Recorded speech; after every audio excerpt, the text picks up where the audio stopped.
Boys, girls, ladies, and gents, welcome back to the channel, guys. We are out here with a brand new video for y'all, and this one is going to be over Eternal Night and opportunity cost just as a whole. I feel like this concept is probably not talked about enough, and in large part, it's one of the reasons why my account is as good as it is. It's why I'm so good at coaching and why I can kind of value different things really easily. If you guys like content like this, please drop a like, hit a comment, hit the subscribe button, notification bell, all that good stuff. But without further ado, boys, let's just hop straight into this. So to open up, like in my last account roasting video, I was talking about how Eternal Night is bad and I was taking points off for it. And a lot of people in the comments were like, why do you think Eternal Night is bad? Like, you know, it's actually slightly better than Courax Humility, you know, and there are a bunch of reasons coming out. And it is true. Courax Humility is pretty good. I believe it's 10.5% infantry health, and non-talented Eternal Night is 12% infantry defense plus iconic 3 base health, which is really good. Spitballing, maybe it's like 10% better than Courax Humility. Overall, that's not that bad of an increase. In fact, I have an Eternal Night.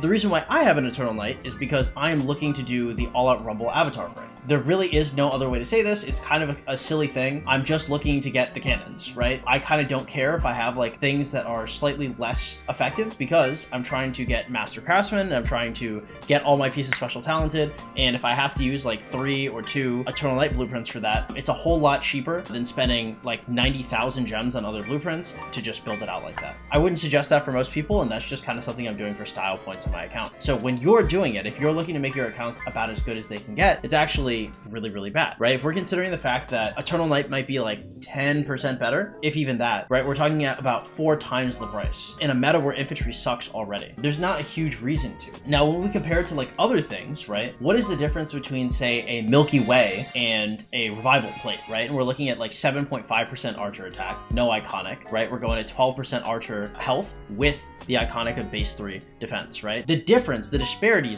is absolutely gargantuan. It's massive! When we're looking at, you know, this is 60 legendary materials, just like Eternal Night, right? But this is like way, way better than Revival Plate. This is like twice, maybe almost 3 times as good as Revival Plate, like something crazy. We might say like 2 times as good. So in one, you're getting like a 10% bonus for 4 times the price. Over here, you're probably getting something like 2, maybe 2.5 times as good for 4x the price, right? That's really good. So good, in fact, that we would talk about Milky Way or Dragon's Breathplate being an absolute mandatory minimum if you're running archer gear. So when I talk about opportunity cost, I'm talking about the investment that you make in one place.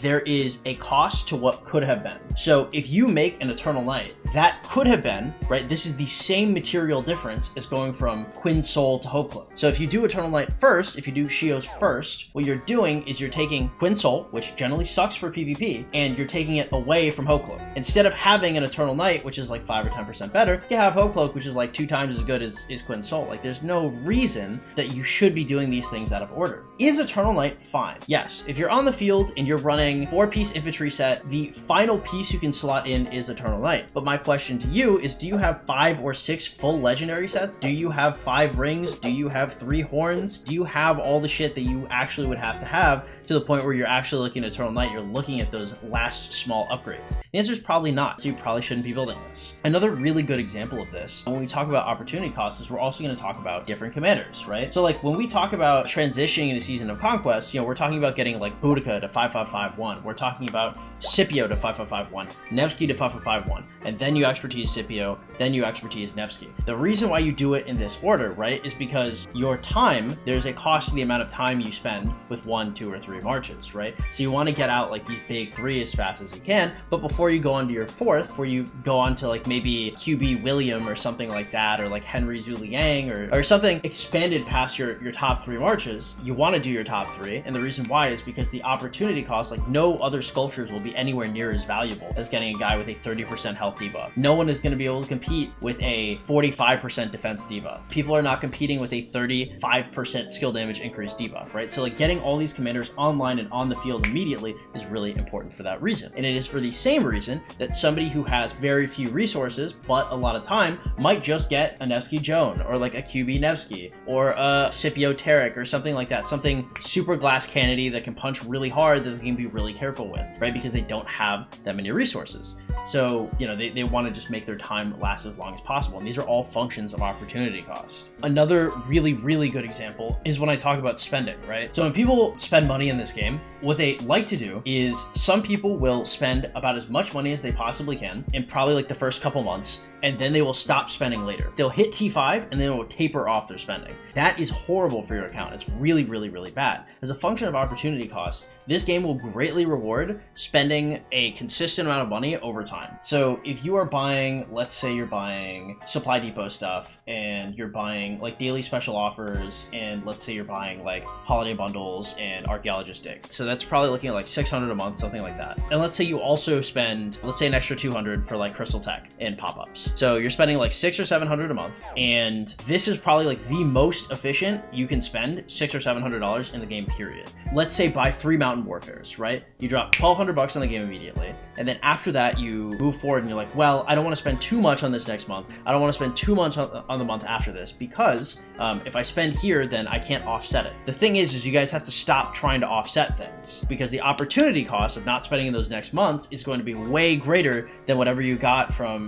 dropping a couple Mountain Warfares, right? You're essentially losing out on a bunch of money because you're buying things at the cost of not buying future things. And that is the exact concept that I'm trying to push forward when I talk about Eternal Night. It's not necessarily that you buy 3 Mountain Warfares and it's not good for that KVK. In fact, it's very good for that KVK. It's just your account later on is going to suffer because of what you don't buy in the future.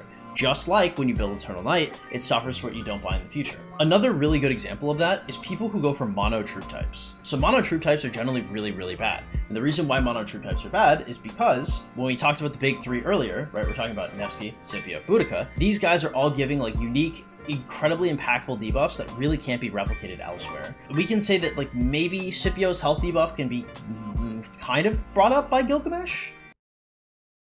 Kind of. Gilgamesh is going to do like a plus 20. He can be kind of replaced by Gilgamesh. Yeah, I guess he can be, right? At 30% health reduction, it's not bad. Gilgamesh is not going to be anywhere near as strong as him, especially being single target. Anyway, point is, going mono troop type can be useful if you have like a Zenith skin. Let's say like a 15% infantry defense Zenith skin. Some people are going to be like, oh, I'm going to run 5 infantry marches and this is going to be chill. So you're going to run your like Juan Sargon, you're going to run your Scipio Tarek, and then after that, you're looking at like really weird shit, right? You're gonna have to expand it to be like Juan Alex, Scipio Mehmed, Flavius Honda, CJ Leo, Harold Sargon, I think is 5. Is that 5 marches? Anyway, point is, that's pretty bad. Okay, those marches, it's not that they can't work on the field, but like, holy shit, I almost had an aneurysm coming up with those marches. And for cavalry, it's probably a lot easier. For archers, is a lot easier. But I mean, like, just as examples, like, you never want to go for like mono troop type specifically because of that. That's why Twilight Falls is so good of a city skin, because it doesn't really concern like what you're going to be running. It's why like Ottoman is so good to run, because it's like, here, 5% troop march speed, 5% troop damage, go with God, and then you're fine. As a rule of thumb, I'm not going to try and drone on too much about this. The reason why Eternal Night sucks, and the reason why I am frustrated at people when they invest in it, even though I invested in it, but I know it sucks, okay? That's my defense, okay? I know it's bad, so if I invest in it and somebody says, hey, that's bad, I go, I know, right? I'm not going to try and defend it, right? If one of y'all is like, hey, Eternal Night is bad, I'll be like, true. The reason why Eternal Night is bad is not because Eternal Night, the piece is bad, it's because of what you could have gotten with the piece. Could be better. You guys are picking the less good option of 2 good options. And that makes the less good option not good at all. It makes it bad. Just like when I talk about commanders and I'm like, Henry is a good commander. He's not an excellent, he's not a perfect commander. So you never go for Henry over Boudica. For the same reason that QB, the new cavalry coming out, is an absolutely wonderful commander. Am I going to invest in him over 45% health debuff Nevsky? No, because he's a good commander, but he's not a great commander. And by only being a good commander, comparatively, he sucks. Just like comparatively, Eternal Night sucks. Anyway, guys, I hope that was a nice little crash course on opportunity cost and Eternal Night and investments and how I look at the game. If you guys enjoy content like this, please be sure to drop a like, a follow, consider subscribing, hitting the notification bell. Lilith is looking at us for sponsorships, potentially, so any kind of like liking or following or commenting really helps out a ton. If you guys want account coaching, I do account coaching. It'll be $35 a session if you guys are looking for on-stream coaching, and it is now being raised to $75 off-stream coaching. So if you guys want coaching, hit me up. You can always do on stream. I've coached, I think, 230 people at this point, so if you guys are interested in that type of thing, you don't have to have any experience, you don't have to bring anything, I'll just help you out. And have yourselves an absolutely great one, guys. Thank you so much for dropping by. If you guys want notifications when I go live, or you're gonna contact me on offline, the best place to find me is the Discord in the description below. Have yourselves an absolutely great one, and I'll catch you all later.